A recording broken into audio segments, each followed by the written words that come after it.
All right, so I just finished watching The Strangers Chapter 1. Okay. What did I think? I thought the movie was great. And I did not watch this movie last year because I spoke to a lot of people who said they did not like the movie. And I normally make up my own mind and just go see movies just because. But at the time, it was like more of like I feel like there was better things to see, and since it wasn't getting a lot of good buzz, I just was just like, and I just wasn't particularly interested in that movie, so I just was like, I'm not gonna check it out. Now The Strangers Part 2 Chapter 2 is coming out, or it already came out, and I said to myself, you know what, I'm gonna go see it tomorrow. And I said, do I have to watch Chapter 1? And I was thinking, do I have to? And I was like, I don't know what happens at the end of Chapter 1, so I don't know how much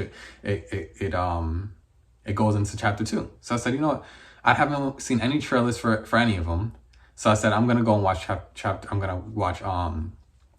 1, and I did, and I really enjoyed it. And here's what I want to say, because I know it. But I'm sure there's people who like this movie, and I'm sure there's people who hate it. But what I've heard more is people who don't like it. But this is what I will say is this: I'm not averse to them doing reboots and stuff like that, as long as it's good. I love Wrong Turn, the original Wrong Turn. I love it. I feel like I rewatch that movie every few years. I love Wrong Turn. The newest one they made, I love it too. Some people didn't like that one because they didn't have the crazy faces. I loved it. It was amazing. I loved the story. I love everything about that new one. So that's all I want to say. So you could kind of see my perspective and how I'm looking at horror movies or whatever and reboots. As long as a reboot is good, I don't mind it. Even the Hellraiser they did on Hulu. Very good. Very good. So, all right, let me go back to what I'm saying. All right, so I just want to tell you how I experienced this movie. I wear headphones when I do my watches, when I watch a movie. So I'm locked in, like I'm in a movie theater. Obviously I'm not. I have a projector, so I try to make sure I feel like I try to make the experiences. I try to give the film as good as grace as I can to kind of give it because it's different when you see a movie in a theater. That's just the truth. So I have my phone off, everything, and I'm watching this movie. Normally I'll get up and like want to go do something, but I didn't get up at all. I got there was no ads. I got a subscription to watch it, a free subscription to watch it, and no ads. I watched the whole thing. I was locked in. I love the character. I love the couple. I love how long they give us with the couple before stuff starts happening. That's always my favorite part of any horror movie or any movie in general, or end of the world movie, is before. The before part is always my favorite thing.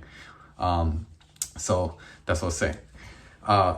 Yeah, so the prelude, my favorite part about any end of the world or disaster movie is everything leading up to it. That's always my favorite. So if they could stretch that out as long as they can, I don't care. I love it. Like War of the Worlds, oh, God, just thinking about it, I love it. Like Tom Cruise, that's what I'm thinking about, not the Ice Cube. So I love how it didn't take super long, but it's a good amount of time. It's more than 10 minutes of like, I'm about to say something else, but it's more than 10 minutes of foreplay is what I should say, is what I was thinking. But I just love the preamble to what is going to happen. Like a movie that does that well, or as to say show perhaps, The Walking Dead. Okay, obviously we know what happens, but funny story. I'm going off on a tangent, but I just have to say this. Funny story. The Walking Dead, the first episode when it aired on TV, I thought it was a movie because it was an hour. I think it was an hour or 2 hours long, and I was like, "Oh, this was so good. I wish it was more." And then I found it was a TV show, and then my life changed. But the point is, they give you a good amount before you see the first zombie, before he runs into that little girl. They give you enough, They give you just enough. And this movie, you're with the couple for a while. They're interacting. They're going around the town. Stuff is starting to happen to their car. There's so much stuff that happens before the first knock on the door that makes them a little frightened. So I was in it. I was in it with the characters so much that I was like, I don't want to see her boyfriend die. I was like, I don't want this guy to go, man. I like him. I like him. And what it seems like from the end is he did go, because they only showed a girl at the end. Spoiler alert. But this came a while ago. But here's what I want to say. I haven't seen the trailer for part 2. This is what I want to say right now, because I like this movie. If I give this movie out of 5 stars, I'm gonna give it a 4. I'm gonna give it a 4 because I grade movies on my enjoyment. I was locked in the whole time. They got me with a few jump scares, but also because I didn't watch the trailers. And this is what I'm gonna say, because I know it makes a difference. Some people say, oh, they might say certain things are spoilers and certain things aren't spoilers. Spoilers or whatever is gonna affect your viewing experience of the movies. So for everyone, that's different. For me, Spider-Man Homecoming, all the Spider-Man movies with Tom Holland, except for No Way Home, I watched no trailers and I went in and I loved every single one. I still, but the point is, trailers do affect your experience, and I feel like maybe my rating is higher. Like for example, the movie Him, I didn't really like it that well, but I think if I didn't see any of the trailers, my rating would have been a little bit higher. My experience would have been different. You know, that's how I feel. So I didn't see any trailers. I wanted just the movie as a movie with my headphones on, and I was locked in. Give it a 4 out of 5. I really enjoyed it. And like I said, the reason is I like the preamble and the characters. They do, of course, in horror movies, there's always like the classic stupid things to do, like opening the door and different things like that. So that's when I kind of bring it down a little bit. But what I will say is this: one thing that was annoying the crap out of me is her boyfriend. He's a cool guy, but here's the thing. Me and Shorty, if me and girl go somewhere, there's never a time where I'm gonna leave her in the apartment alone and we're away. If we fly somewhere, I'm not doing that. It's just, and that's just insane. So the fact that he's in a cabin and he's like, oh, I understand he doesn't have his inhaler. He's like, oh, I don't have mine here. I'm gonna go into town in the middle of the night in a town you don't know about, and you're gonna leave your shorty, you're gonna leave your girl in a cabin alone? That was just the craziest thing to me. I know it's a horror movie and they're gonna make these decisions, but I was just like, no. And then also, like, you're gonna tell me in this Airbnb there's no knives? He found one little thing, I think, in like a cabinet or something. But the whole time, and then he's walking to the door. Every time he walks to the door, I'm like, why don't you have a knife in your hand? Why don't you have a knife somewhere? You're with your girl. Like, you're not, nah, like, there's certain things that he was doing that I was like, no. And then there's a point when they break in and, you know, they go in to check in the hole, and then he lets his girl go first. I'm like, what? He didn't do it like on no like baby boy thing, but like, she did it. Like, he need to be in front, like going out front. Like, don't let her go out and see what's checking out. But other than that, I was enjoying it and I was rocking with him until he got taken out.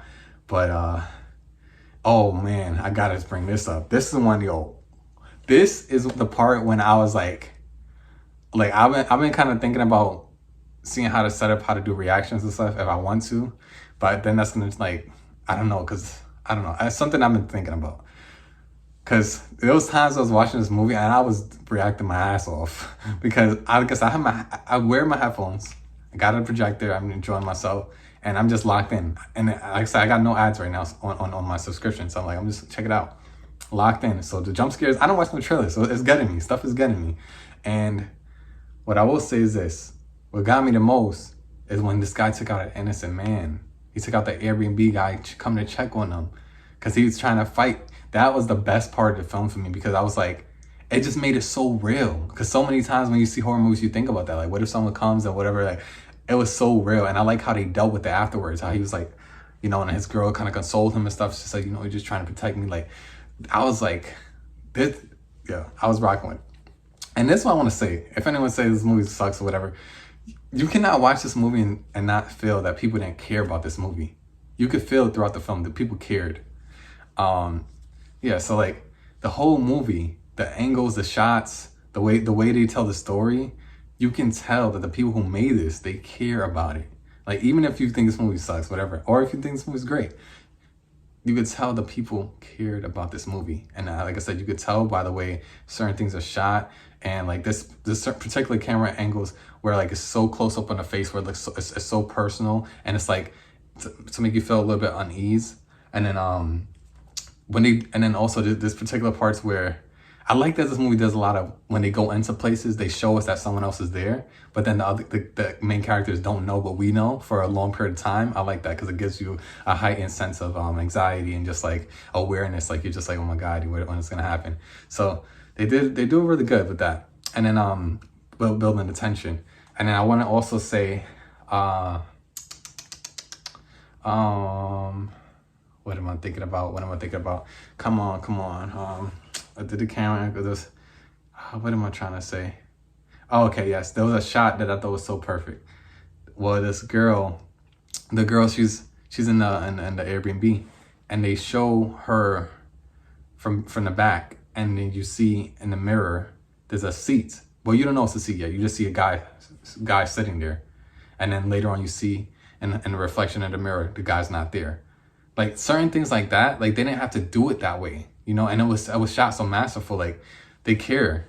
And so, like I don't know, I might be. I'm pretty sure I'm in a minority with this, but I enjoyed it. And tomorrow I'm gonna go see chapter 2, and I hope it's good.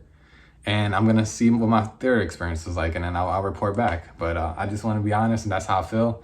You know, everyone's different. Everyone's different. That's why I like one of my family members. They like the movie Him. It's great. Glad you like it. But for me, so just everyone's different. Everyone's different. You know, and then we all have our reasons. You know, if you want to see my reason, check out my review. Whatever you want to do. But everyone's different. And what I will say is this: I really enjoyed it, and I think the next thing I want to see that I haven't seen is Five Nights at Freddy's. I've never seen that. So if I think about doing my reactions, I don't know. I'm gonna see how how to set that up or whatever. But last thing I want to say is they said at the end to be continued, which I don't understand, because what can she do? What are they continuing? This girl, she can't do anything against these people. We already established that. So what is part 2? That's what I'm trying to figure out. What is part 2?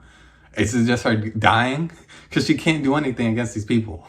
So I don't understand what's to be continued. She's not gonna. It would have been different if you gave her like a little itch, like a little like crazy itch, like throughout the film, like showing that she's a little bit crazy and that she's gonna snap. But that never happens. You never get to see that in her character.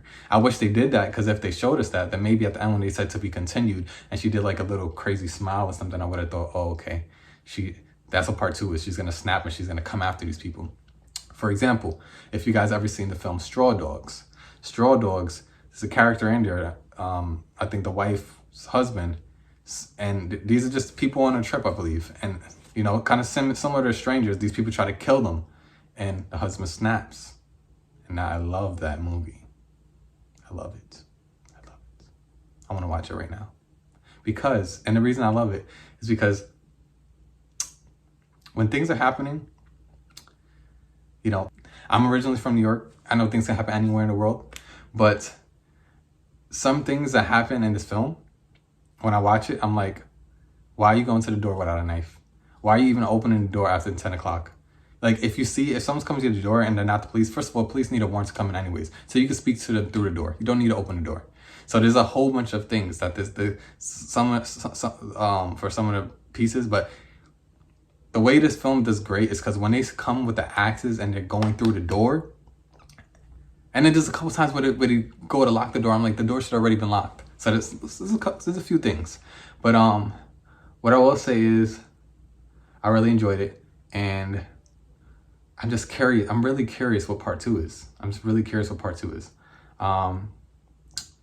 And I'm just curious.